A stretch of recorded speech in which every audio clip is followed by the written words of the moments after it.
thank you for having me here. And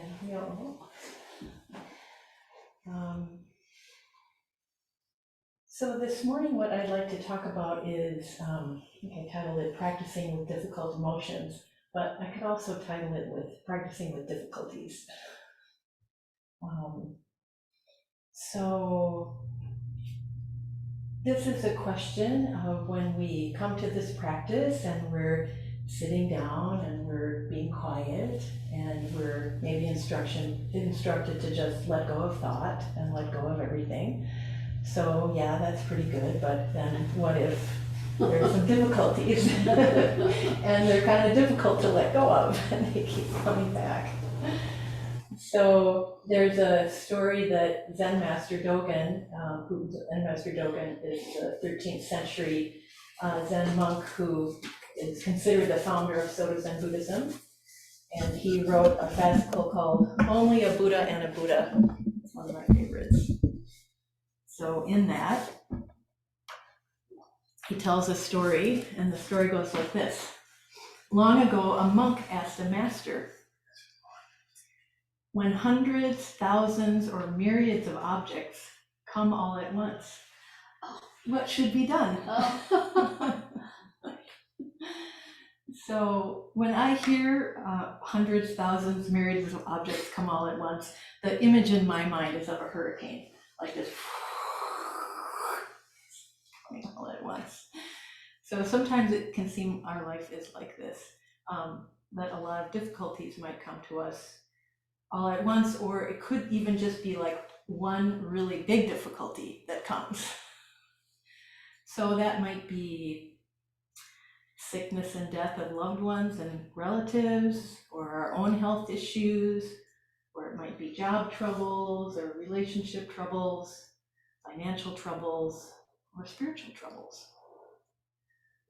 So I know that some of you here have had the experience, as I and Myo have had, of experiencing spiritual harm by a teacher.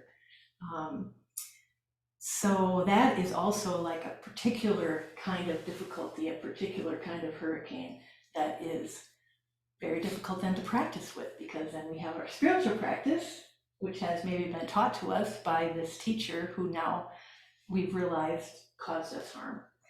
So whether you've had that spiritual difficulty here or somewhere else, I know that everyone has had difficulties because that is part of being human.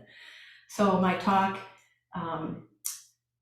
is really, I hopefully can be universal enough so that whatever difficulty you have had, you can receive something. I mean, I'll share something of what I've done in my practice with that. I also want to mention that everything coming all at once isn't always like so-called difficulties or negative. Sometimes it's like a big awakening experience, a glimpse of the truth, such that we see everything happening, like all things born in each moment, and everything seems to come all at once.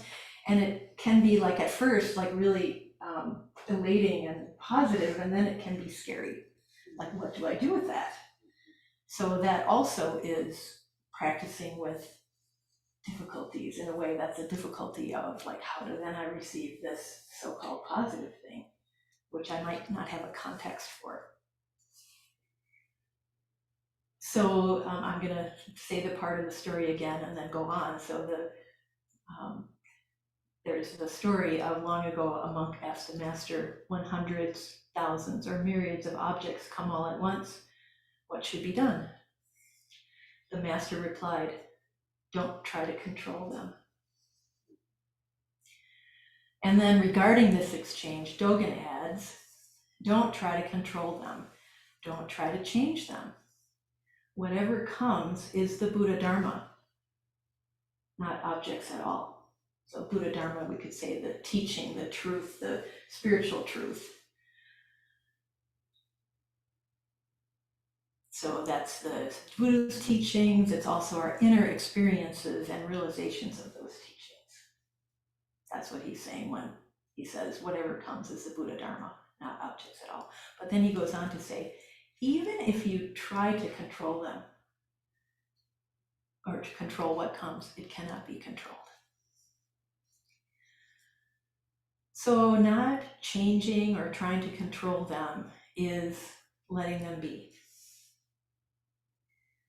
When we let things be, we embrace the possibility that anything can happen. So I want to say that's not the same as being passive. So sometimes you hear this, don't try to control them, or we hear whatever comes is the Buddha Dharma, like just receive it, don't try to control it, just be with it. So it kind of sounds passive, but yeah, it doesn't mean that. So in that, not trying to change or control them, we can still work for some kind of change, like in our own selves or in going forward, how we conduct ourselves, how we respond to people, how we organize our Zen Center or organization. Or how we work against racism or homophobia or whatever we see like perhaps that is difficult and causing harm, and we want to work for change, but we're doing that if we're not trying to control it, we're doing that work while letting go of attachment to the outcome. So I might work really, really hard for a certain result that I would like to see and I believe would be most helpful and wholesome. But if I do that in a way that I'm so attached to that change happening, I'm going to be exhausted and bitter and angry. So instead, it's like doing that work, but from a place of not of letting go of attaching to the outcome. I like that outcome, but I'm going to trust that things will go forward in some way that maybe I can't understand. If I come from a place of not attaching to the outcome, then actually also my response in the moment is going to be different. So I might actually see some course of action that's more wise than I would have seen if I was attaching to an outcome.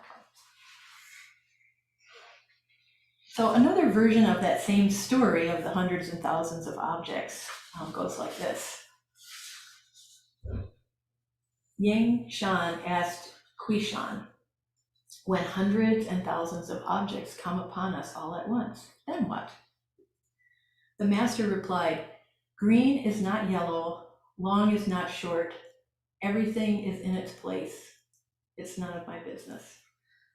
So this is kind of the Zen response that, early in my Zen career, I would have been, what the F? Really pisses me off. This doesn't make any sense. So luckily, I've had the chance to reflect a little bit more and also read a little bit more about context of some of these. So I thought about not even sharing this, but what I do like is that it points us to, well, first of all, none of my business is like saying I can't change what comes. So that's the way that it's none of my business. It doesn't mean I don't pay attention to it, but none of my business, like I'm not going to get around and muck in there and try to change something that can't be changed. So that's the part of none of my business.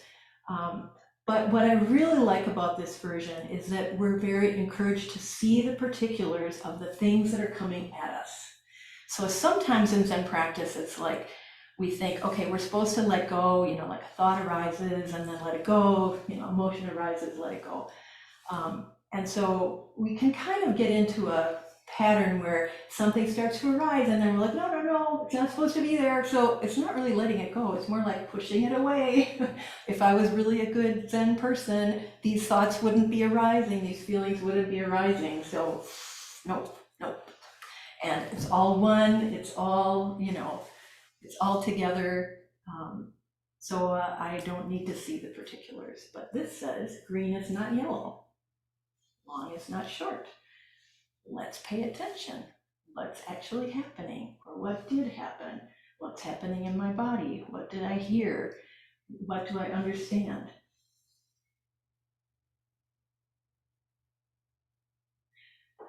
So that's not really in opposition to the view of whatever comes is the Buddha Dharma and not objects at all. So that can still be there. It's very wide open. It's empty of inherent nature. It's empty of having a separate selfness, self-nature. It's empty of that. And yet, in my hurricane image, if the winds are coming at us at 165 miles per hour, we better board up the windows. So we can say it's not objects at all, but inherently empty. But in this moment, I'm going to respond to this particular thing in this particular way. That's everything in its place, responding to a particular thing in a particular way. It's not a separate entity that I need to fight, but it is something that I need to just respond to, hopefully from a place of openness. And just in the case of those of us who've had a spiritual teacher that's caused harm, to really understand what happened in order that I can take care of myself and then also protect others. So what really went on? So some of it might mean using our thinking mind to think about it, or whatever other difficulties, really what is really happening? What do I need? So, but how do we do that within the Buddhist practice? So how do we respond to these kinds of difficulties? So there really is no one way. There's lots of teachings that can help us. So I've selected some today that I thought that have been helpful to me, and I thought maybe would be helpful to you. So one is, or one set of teachings is that we can ground ourselves in the 3 Dharma seals. So the 3 Dharma seals are impermanence, non-self, and nirvana. So impermanence, with regard to difficulties, that can give us a little bit of ease. Because if we remember impermanence, then we know these difficulties will not last. So whether we're in the thick of a difficulty that's going on right now, or whether we're suffering from the reverberation of a difficulty that has happened to us, harm that's been caused, we know that it won't be like this forever. In the moment, it feels like it though. It's like if it's this hurricane, this stuff coming at us, and it feels overwhelming.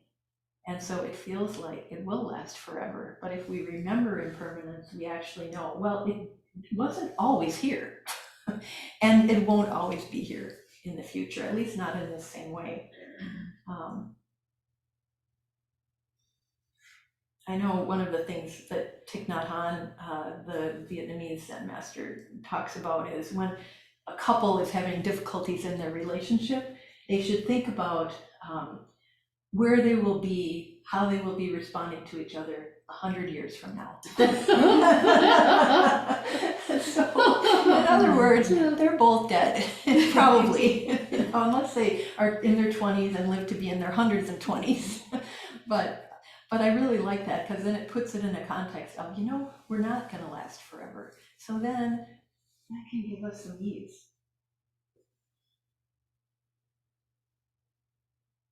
And the next Dharma seal is non-self. And that actually gives me comfort, because it's not that I disappear, but that I realize I'm not separate from all beings and all things. So that's the non-self. It's true grounding. So we can say non-self, but we could also say interdependence or interconnection. So the way in which I'm not separate, there's no really separate me. And in that way, I'm supported by everything, even the difficulties. But then there's a lot of things too that aren't the difficulties that are supporting me as well. So receiving that is really, I feel like I can relax. And then nirvana, so for me, this might seem a little funny, but I feel like nirvana brings me back to my body, in the sense that there's no concepts and no ideas, I can just be. So there's a possibility of just being. I mean, in a way, there's also no body, no separate body. That goes back to the no separate self. But the nirvana is just the vast openness and really delight that we can rest in. So I want to say something about what Thich Nhat Hanh says about these 3 Dharma seals, and this is in his book, No Fear, No Death. So of the first 2, he says, impermanence and no self are not rules to follow, given to us by the Buddha. They are keys to open the door of reality. The idea of permanence is wrong, so the teaching on impermanence helps us correct our view of permanence. But if we get caught in the idea of impermanence, we have not realized nirvana. The idea of a separate self is wrong, so we use the idea of non-self to cure it. But if we are caught in the idea of non-self, that is not so good for us either. The teachings of the Buddha on impermanence and no self are skillful means. They are not absolute truth. The Buddha said, my teachings are a finger pointing to the moon. Do not get caught in thinking that the finger is the moon. It is because of the finger that you can see the moon.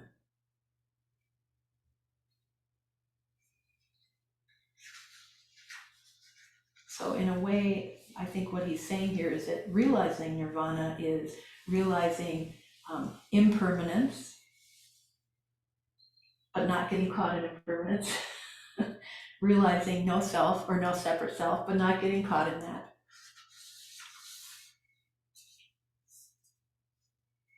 So to me, these 3 Dharma seals can be really good teachings to help ground me when all of the hundreds of thousands of myriads of objects or one giant object is coming at once. That's difficult. But sometimes I need a more explicit practice than that. So one practice that I've used is that I want to talk a little bit about today is rain practice. And this is from Tara Brach, who's the author of Radical Compassion. She's a Vipassana teacher, but I've kind of incorporated some of her practices into the Zen context and use these. I also have, it's interesting, I feel like her rain practice, I'll say what that is in a minute, also lined up in a really interesting way with the 5 anchors from Resma Menakem, who's the author of My Grandmother's Hands. If you're familiar with that book, if not, I would recommend it. Anyway, RAIN practice is basically RAIN stands for recognize, allow, investigate, and nurture. And for this practice, that's only 4, and I have 5 steps in this. So the first one is, and Tara recommends this, and it lines up with Resma Menakem's 5 anchors. The first one is you start with nurture.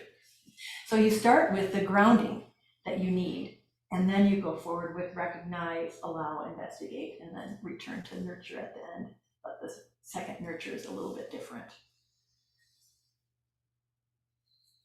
So step 1, the nurture, is where we soothe and settle our body.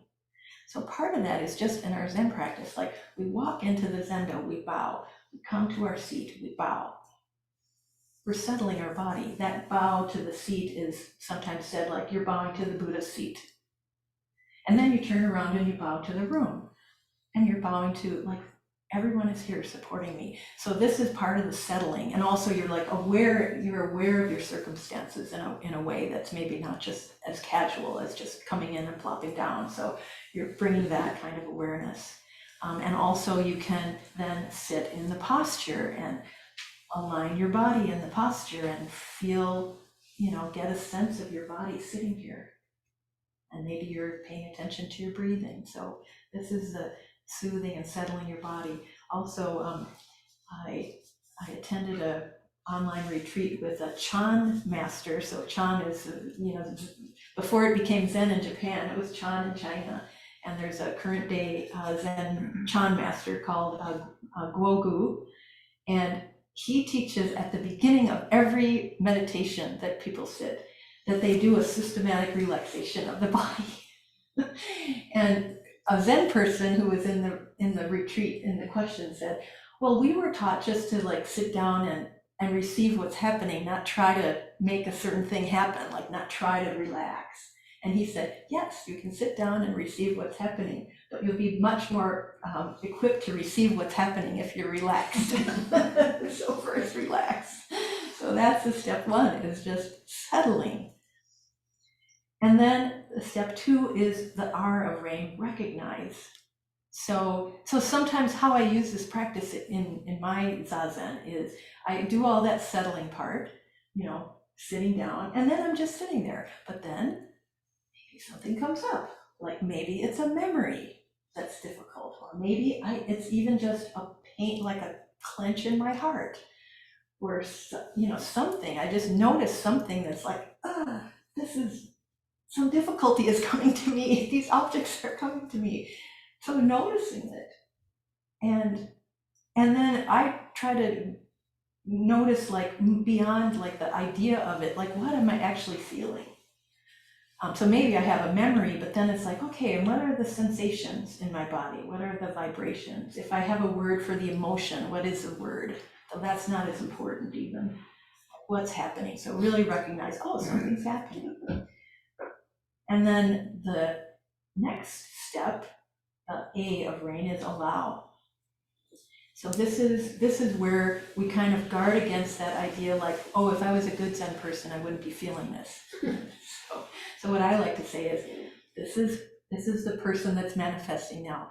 Can I be such a person? Can I be actually who I am in this moment with these feelings or sensations that are arising in my body? Can I allow them? And I ask it as a question, can I allow them? Because sometimes my answer is no.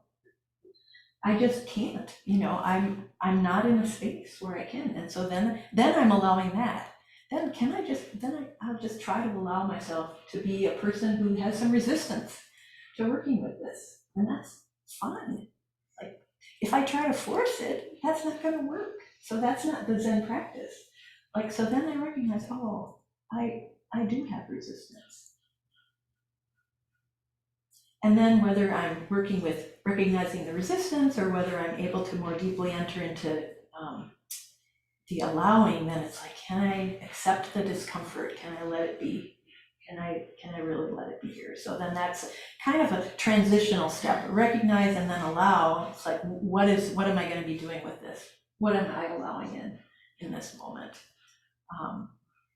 And then whatever it is I'm allowing in, then the I of rain, investigate. So it's important to know that investigate doesn't mean like use my sort of rational brain to figure it out.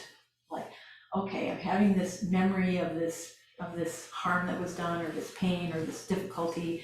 So I know it's really because when I was a kid, this happened to me, and that's why, or it's because of my personality, and it's like all of that is good. It's not, there's not a problem to have those ideas, but it's like then if we sort of just do work with it at that level, then we're kind of getting disconnected.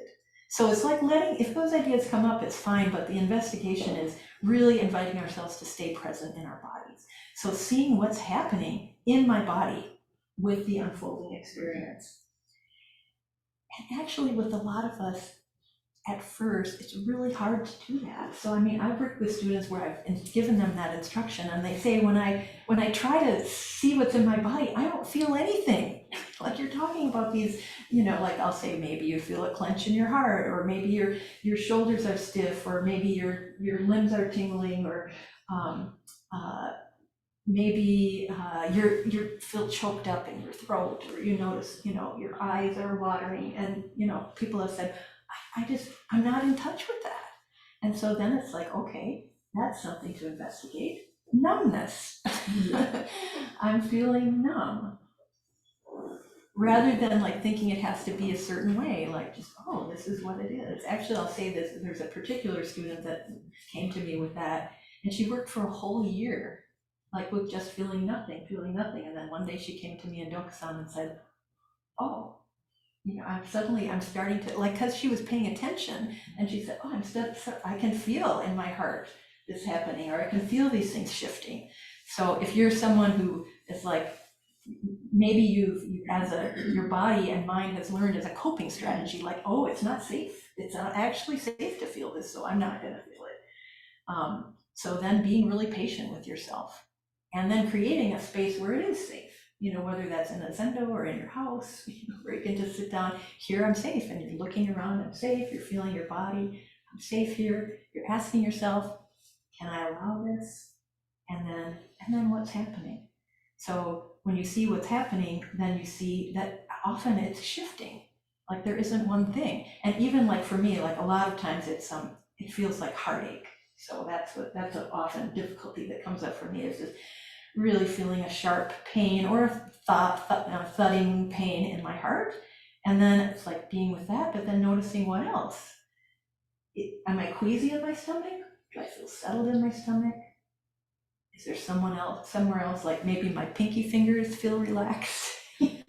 Maybe my ankles feel relaxed, maybe my limbs are tense, but it's like what all is happening.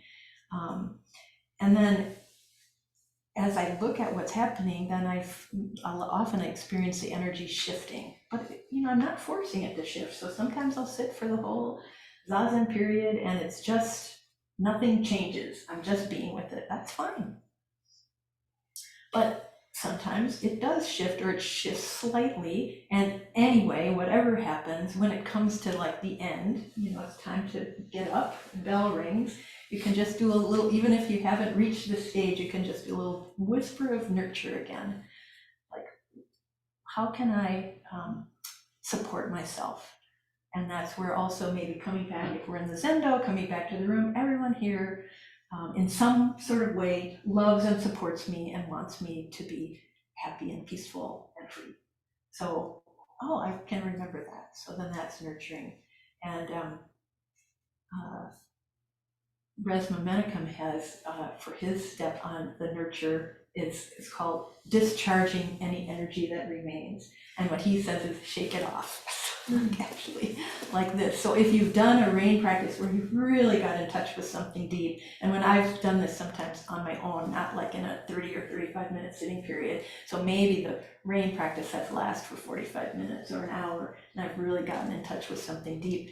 And then at the end, I need to let it go. So I've taken it in, and in a big way, and now I need to let it go. So it's like, yeah, actually shaking my limbs, or maybe I go for a walk outside, something that I can connect with. This isn't, I've been so like focused on internal, and then it's like, this isn't about me alone. This is bigger than me. So then that's the nurture at the end. So to me, it's like, this is the practice of staying with it in a way that gives us maybe some steps that make it a little bit easier when we're overwhelmed by all the different things coming. And during the next meditation period after the Dharma talk, I'm actually going to step us through doing this rain practice as a guided meditation. So you'll be invited to participate in whatever way you'd like with that. And we're almost out of time, because I wanted to, I need to end it. I want to try to end the talk in enough time that the chant will end at 11:20, so we can be on schedule. So we have a couple minutes if people have questions or comments. Yeah, thanks. That's helpful in that the traditional instructions as Zazen are, when consciousness arises, that you're not following breath, drop that and return back to breath. You keep doing that with strong emotions that keep coming up all the time. I've found out that Zazen becomes a subtle form of repression. Yes, exactly. That's right. Yeah, and that's dangerous. Yeah, it's very dangerous. Because you think when your Zazen's over with, you want to go on to do something else, but you can't, because that cloud is still hanging over you. It hasn't been metabolized in your body. Yeah, right. Yeah. Yeah, it's come up, but you haven't resolved it. Right. That's a problem. Yeah. And then, so for me in Zazen, the resolving it, often it doesn't always mean that I figure out a course of action, but I've like taken it into my body in such a way that then if I actually have to go and think about what action am I going to take, I'm much more likely to think of an action that's wholesome and helpful to myself and others than I would be if I hadn't done that. Yeah. Yes. I just want to, can I add some words? Please. So, hi over there.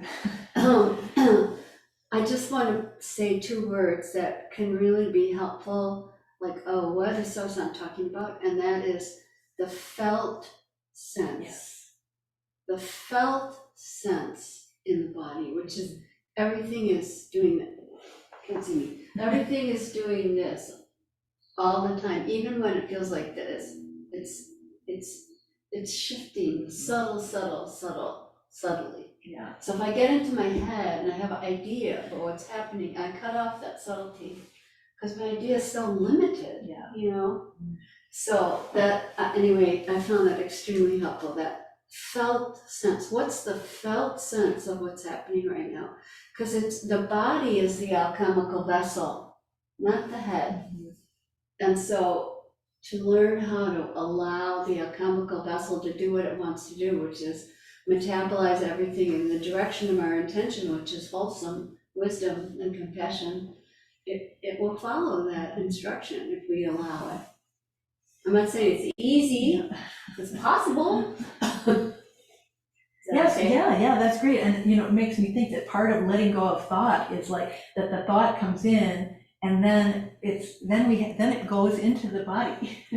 Like there's a thought and then we can let it maybe go into our body and then it's not solid. If it stays as a thought, then that thought is like, oh, it's gonna be like this forever.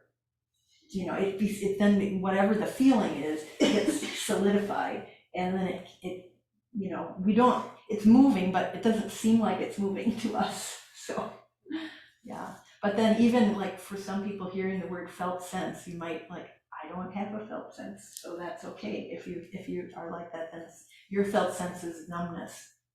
Like I can't feel it. And it doesn't mean that there's anything wrong with you. It means that that's been a really helpful strategy for you to protect yourself. And now you're inviting yourself to shift that, and it might take a while. Yeah, anyone else? Yes, maybe this is the last I'm one. just kind of thinking off the top of my head about my own experiences. A lot of times I'll have things that come up and that I get involved with in a thinking way. And, then I realize, I'm getting involved and I'm thinking about this, and I go back to breath. And a lot of times it's later that, I reflect on that and, identify what's happening or what's coming up in maybe a repetitive manner. And, a lot of times it's when I'm not on the cushion that, but I suppose I could sit down. Yeah, on the couch, Yeah. give it a try. I've done the rain practice in many poses, sitting outside on a park bench, lying down in bed. Yeah. But one thing that you might consider is that when you're in Zazen and the thought comes up, rather than just immediately return to breath, instead, return to breath and the body. So then it's like because I've done this before where there's a way in which the thought comes up and I return to breath and it is like that pushing away. Like I'm not gonna think about this. So instead it's like thought comes up and then it's like, okay, what is this thought came up and now what is that? What is the reaction of my body as I return to the breath? So then I can let go of the thought, but might come back again and again, but then I keep letting go of it, but I'm letting go of it in a way that's like, maybe letting go isn't as good a word as like letting it in, like really letting it in, and then the thought goes, but then it's like, how is it manifesting in my body? So thank you. I think we'll close. Thanks so much.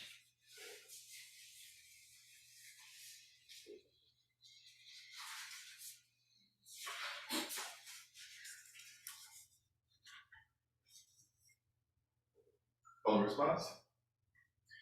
The many beings are numberless, vowing to carry them across. The beings are numberless, vowing to carry them across. Greed, anger, and ignorance rise endlessly, vowing to cut off the mind road.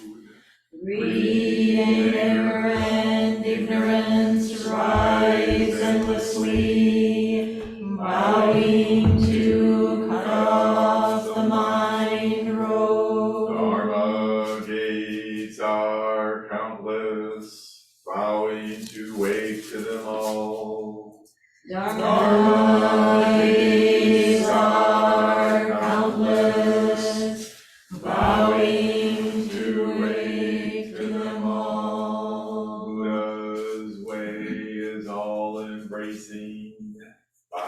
bowing to follow through.